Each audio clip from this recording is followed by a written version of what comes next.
Hey there, LEGO fans and library lovers. It's me, Blair Archer, out at a pumpkin patch to introduce you to our seasonal Spirited Special. Let's take a dive right in and take a look at how to build some LEGO pumpkins of our own. Alrighty, well, since it started raining out in the pumpkin patch, I figured we'd bring our pumpkin project inside. We're going to need a lot of basic orange bricks to begin working on a jack-o'-lantern or pumpkin shape. Since it's going to be a flat design, you can get 2 wide bricks or 1 wide bricks. Either one will work for this. Making a pumpkin shape, as you can see from this cookie cutter, is fairly simple. As long as you have 2 outward edges that curve the top and an inward indentation at the bottom, you can create the iconic shape of a pumpkin. Creating a pumpkin shape out of bricks follows a fairly simple formula. Here at the bottom, I've used 1x4 bricks to create a 10 wide space. From there, stepping out by 2 by 2 by 1, and then going vertically 4 bricks, and then going the opposite direction, going in by 1 again, in by 2, in by 2 again, and then something at the top that's long enough to link your 2 sides together will give you that nice curved shape for the outside edge. Even though it's going to have a bit of a pixelated design, you can see that it comes across as a pumpkin no problem once it's all assembled. While you can build most of the design out of these basic bricks, it is important to try and find a couple of bricks or plates that are wide enough to bridge the gaps between one side and the other, especially once you start doing some interior work. Creating the jack-o'-lantern shapes as if it's a pumpkin that's been carved out is a matter of using the negative space, that is the empty space, inside the shape that we created. At this point, it's very helpful to find some slopes, angled slopes, in order to give you the detailed shapes of the interior cuts. These slopes, as well as the 1x1 cheese wedges, are extremely useful in getting the mouth shape together. For the rest of it, we've used more cheese slopes in different styles. Here I've gone and done some upside down building by using a Technic half pin into the slope so that I could hang it upside down on the bottom of this brick. It's a quick way to change direction, especially since we don't have inverted versions of this slope piece. I've also used some 1x1 round plates to help with the teeth. So the first thing to do is to define where your eyes are going to be. So what I did is I used 3 1x4 plates there. So now you can see that if we add something that goes across here, we get the eye holes.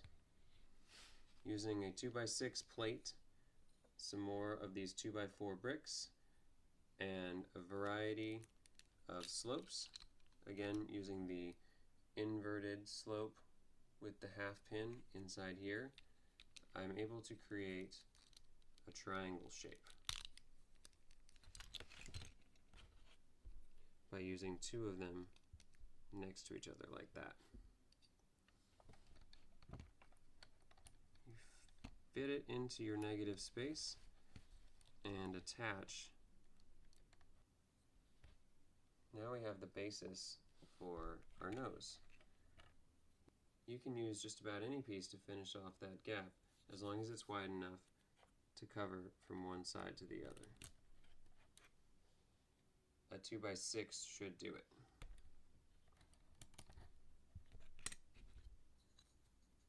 My initial piece there was a little bit more complicated because I was going to show that you can also use snot bricks, studs not on top, or brackets in places like this, in case you don't have the slopes to create triangles, and you can use plates or tiles to help you create triangle shapes by covering up the open holes. So if you didn't have the proper angled slopes to create the triangle, you could put plates at a diagonal to help you create a triangle space. If it comes off uneven, it's okay, because ideally you'll light it from behind and you won't even see it. Finishing off with the top, you can use any variety of green elements to give the top of your pumpkin that proper stem. Here I've used a snot element so that I can add this dark green slope as a nice little finishing addition. And there you have it. If you build out behind, on the back side, you can give some extra weight and footing to your creation, which will keep it from falling down, and can also be a great place to build a small backdrop if you need to help reflect, if you're going to put an LED candle or something behind it. And finally, let's take a look at them in the dark. We can light them up with LED candles, and you can create a paper or Lego backdrop to help the light reflect out through your jack-o'-lantern's face. These make great decorations around the house and can be used year after year.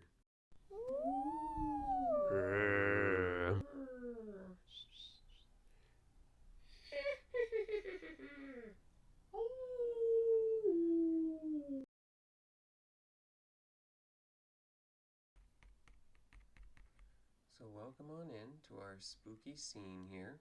Let's take a look at creating our graveyard. First, I started by working on some gravestone designs.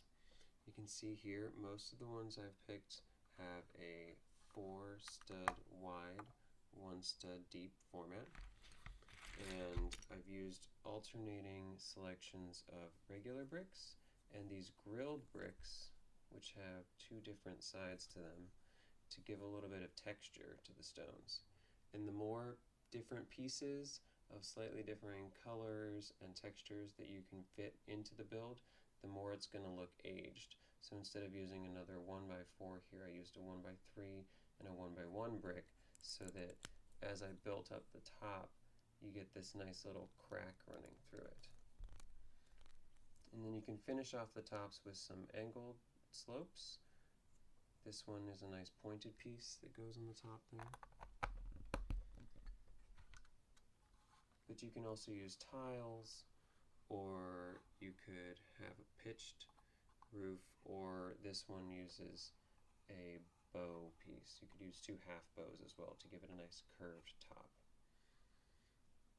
And you see that just breaking up the front gives it the appearance it might have text on it or some sort of engraving. And then here I've used this long wall panel piece, but to keep it centered I used 2 jumper plates so that the 1x3 brick still sits in line with the other stones and not off to one side.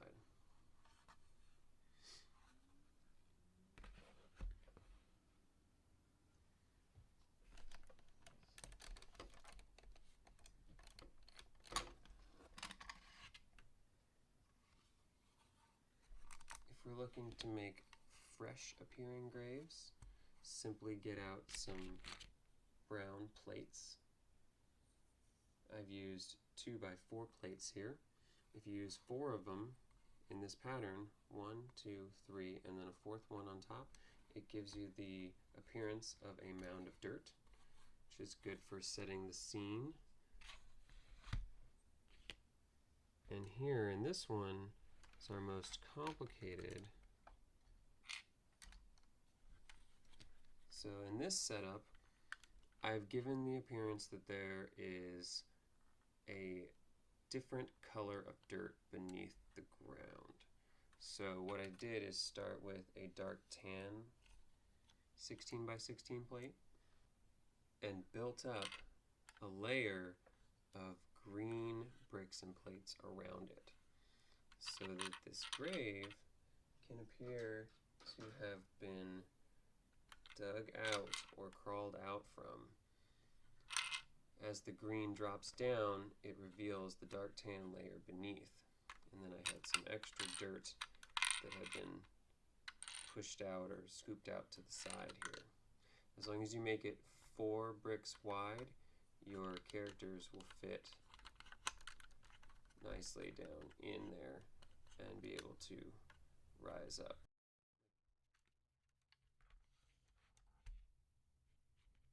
When it comes time to decorate your haunted habitat, we can use some of the tricks like in the stop motion animation.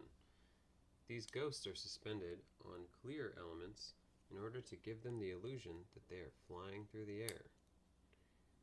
Having them out on these pieces, we can suspend them in either direction from the branches of the tree,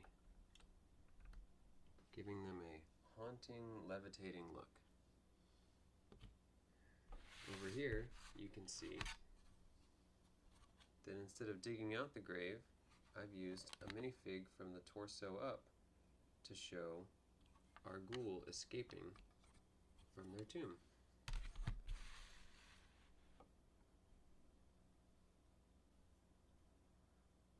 Adding in an assortment of zombies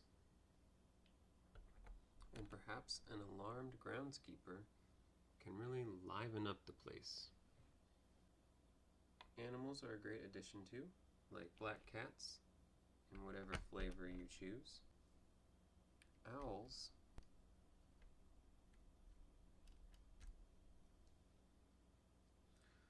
Or anything else people might find creepy or crawly can really give a chilling character to the atmosphere.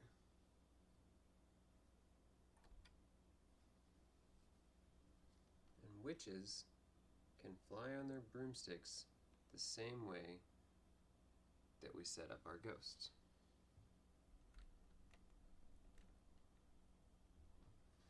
Of course, we don't have to limit ourselves to such standard, or should I say stereotypical, types of spooks for our scene. We can make haunters and trick-or-treaters of any kind. Since the possibilities with Lego are endless, you can use your characters across different themes and styles to create costumes that work for whatever mood you're in. There's an incredible variety of items that you can use in these scenarios to represent your spooks and creepy characters, costumed outfits for your minifigures, as well as jack-o'-lanterns and pumpkins for your scene. If you don't have one of the printed or sculpted jack-o'-lanterns, you can use other elements in their place. An orange head with a single round plate on top makes a great stand-in pumpkin. So does this orange dome, or the orange dome on an inverted tile with this cheese slope on top. If you're looking for unique costumes outside of our Lego costume figures, some of the licensed characters can give you the variety that you might be seeking. And if you're looking at those characters and you want to give them a childlike costume look, a simple change such as swapping out the legs for a pair of short legs can give the appearance that it could be a kid out trick-or-treating instead of the adult character that you modeled it after. For our special model this month, we're going to build one of my favorite fall-time friends, this adorable little spider hanging from its web. If you have one of the Make and Take kits, now will be the time to get these parts out. If you don't have one of these kits, I'm going to go over all the elements right now, and many of them are readily available. Let's take a peek at what's inside. notably one spiderweb piece. This awesome modified plate with bars on 8 sides, making a nice octagon for us to work with. We should have 8 of these bar holders with clip. It has a little hole in the end. 6 of these medium horns or barbs or claws. 2 of the small horns.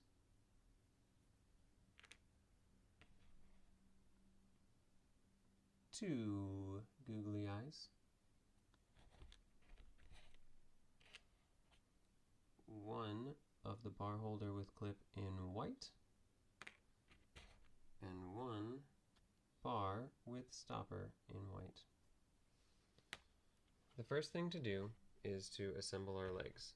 So take your bar holders and your barbs and connect them so that the claws go this direction, sort of in line with the clips. And you do the same for the small ones and the large ones. If they're not perfect, that's okay. You can straighten them out later. So we'll do that 8 times. So let's begin putting the legs on one at a time. We're going to leave the bottom one blank, and then we'll put 1 with the medium claw, 2 with the medium claw, and then 3 with the medium claw. And we'll do the same on the other side. 1, 2, 3. So now we have what would classify as an insect. In order to make it our arachnid, we're going to take the small legs and squeeze them in just behind the medium legs at the top here. It's a tight fit, but if they're at an angle, you can get both to sit in the same spot.